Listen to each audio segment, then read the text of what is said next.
I thought being roommates meant mutual respect, but for Nadine, it was just an opportunity to freeload. For 2 months, she had been a parasite, leeching off my laundry card without paying a single cent. So I decided to leave it with a zero balance. The next day, she slammed a receipt onto my desk with total entitlement. Lydia, why didn't you refill your laundry card? I had to stop my wash mid-cycle because of you. I put $10 on it for you. Since we're roommates, I won't charge you a convenience fee. Nadine's eyes welled up with tears. She shot a quick glance at our other roommates before lowering her head. Her voice sounded like she was on the verge of a breakdown. Lydia, it was so windy this afternoon. I ran all the way to the student center with wet hair just to refill your card. If you don't want to be grateful, fine. But how can you be so petty about money? Petty? Is that what we're calling it now? Asking for what's rightfully mine? The other girls in the room turned their chairs around to watch the drama. Sloane asked, "What's going on?" "It's nothing. I just put $10 on Lydia's laundry card, and now she refuses to pay me back." Nadine sniffled, pausing for effect. "I'm not even saying she has to pay. It's just that $10 is what I spend on food for a whole day." Sloane nodded and looked at me. "Was your card really empty?" I leaned back in my chair, my voice flat. "Because Nadine used it all." Nadine pouted as if she were the victim. "What do you mean I used it? Don't you use it too? Besides, I've used it so many times before and you never said anything." I stared her down. "That's because every single time you said, 'I'll pay you back next time,' but you never did." The first time Nadine leached off me was during the second week of the semester.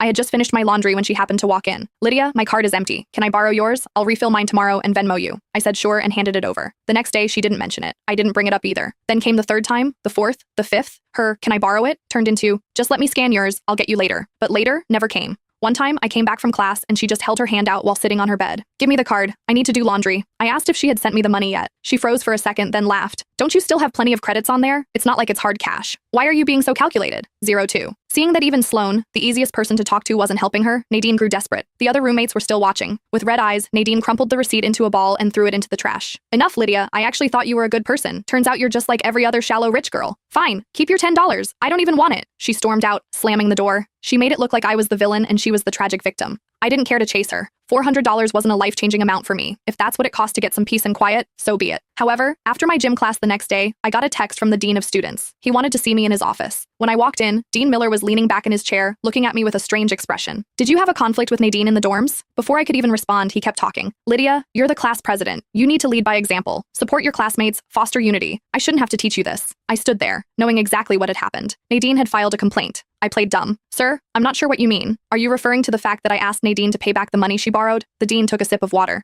"Nadine is a scholarship student. She is our school's inspirational representative. Your family is well off. You don't need this money. You should be helping her. Don't be so petty about the small stuff." There was that word again. Petty. I took a deep breath. "Sir, my family has money because my parents worked hard for it. Why am I obligated to give it to her? She used up the balance on my card without asking. Then she refilled it and demanded I pay her back for it. Don't you think that's ridiculous?" The dean's face darkened. "Lydia, I thought you were a sensible girl. Next Monday, city officials are visiting the campus. Nadine has been chosen to welcome them. If her mental state is affected by this and it ruins the school's reputation, well, your graduation could become a very difficult process." I froze. Graduation? He was using my future